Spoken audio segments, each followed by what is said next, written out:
All right, fun boy.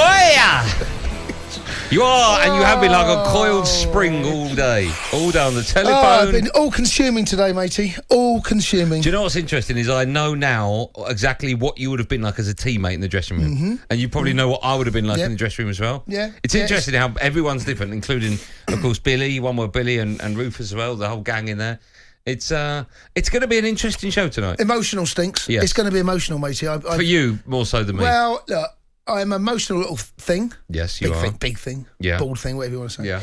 And it's got. I've been looking forward to it and dreading it in equal measure today. In fact, over the last 72 hours. Have you really? Yeah. Has it been affecting you? Yeah. Oh God, yeah. Oh my God, it's been all-consuming. Do you know what is mad, right? It is. By the way, you can phone up and talk about whatever you want, all right? I don't mean from a midnight train perspective. We'll do that later on. But if you want to talk football, you want to talk about moments from the show, you're more than welcome to 03717 223344. Here's the thing. So I was thinking today of just, because you and I have worked together for 14 years, right? And that will continue. So I'm obviously doing Drive now, but that will continue. So for argument's sake, on Drive. On a proper show. I shouldn't even be doing this show. I didn't even want it. It was in the contract. I didn't have to do it. There we go. Right? Who got less than 10 minutes? Who won that bingo? Who got it? I'll be doing Drive from now on a proper show. But what? So you and I will be working together. For argument's sake, Friday. My point is Friday we're working together on Drive. But the journey that we've been on is quite nuts when you think about it. So the first time we ever did a show, right? You were married to someone else, and I had... Thanks for that. Honestly, why is that your first port of call? Hold on. And I had no children. I don't even know if I was married. Was I married? Yeah, I was just married. You were married. And I had no children. Right.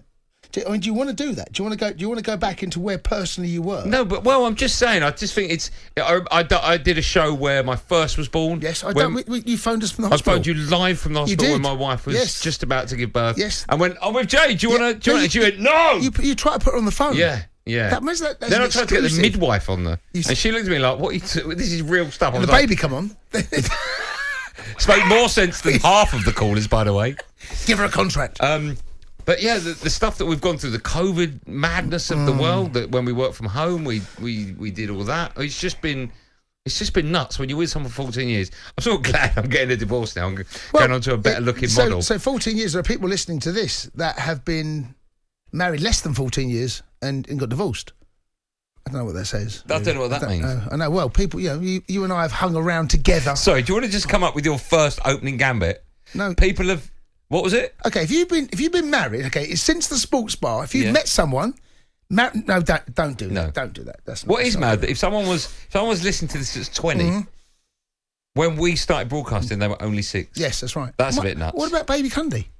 Little Bab. You've had a little baby as well. He works here now. So when I first, the middle one, yeah. So when we first started work, he was 8. He now does the talkSPORT Daily with you. Yeah. He works and with writes you. it like an 8-year-old as well, by the way. Of course he does. Of course he does. So I'm sure there'll be a few tears over the next 3 hours. No, I know. Should I just do it now? Oh wow! What's that? Do what? Do I just do it? I mean, there's a.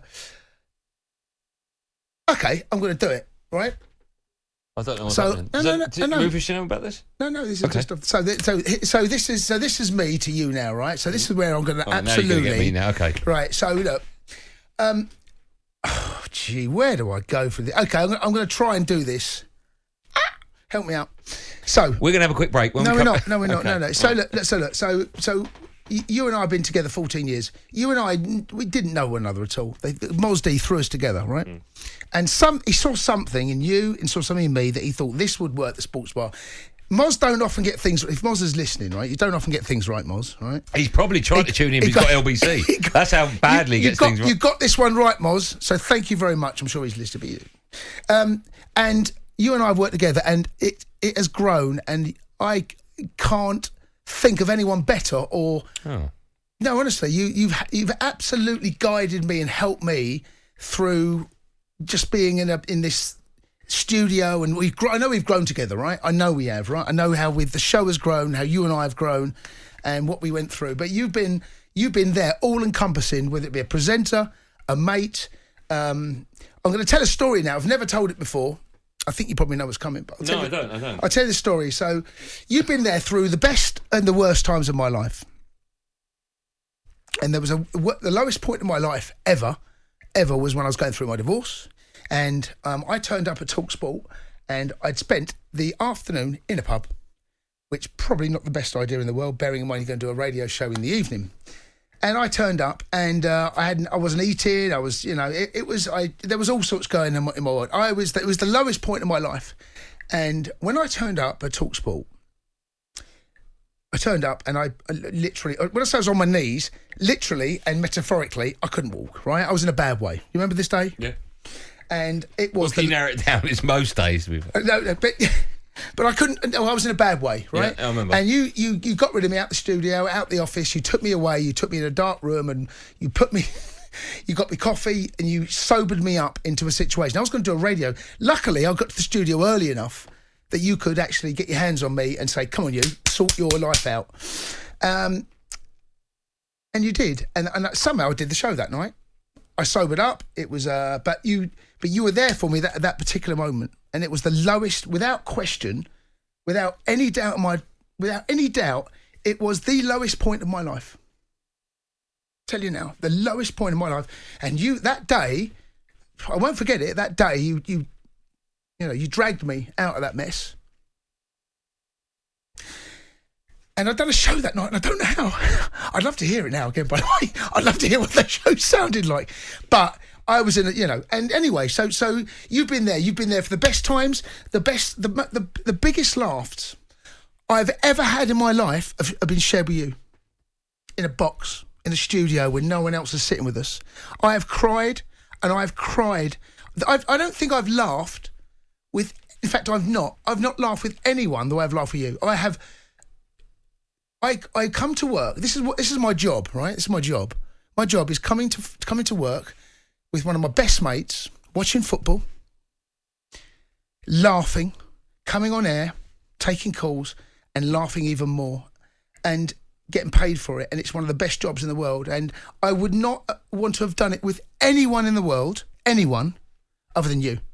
You have absolutely been the light that helped me and somehow we just together with it, we just formed like a little thing that just worked together, and we wiggled and we come up.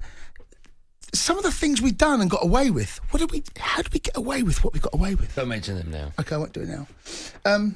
I have to say, I love you. I genuinely love you for what you've done and what we've done and what we've achieved and how we've done it for 14 years. We've done this. I've come to work. Think about this, right? This is what I've done for 14 years. I've come to work with my best mates. I've sat in a room and I've laughed for 14 years. That's mental. And I love you. I love you too. And thank you very much, mate. Honestly, I do. I know I'd get close. I'm holding it together. You did a good job. You nearly got me going as well. Yeah, well, just, The good thing is that because we don't have a running order, because Rufus is so useless to putting one together, that's filled a good 15 minutes up. So can you do that 3 more times in this hour?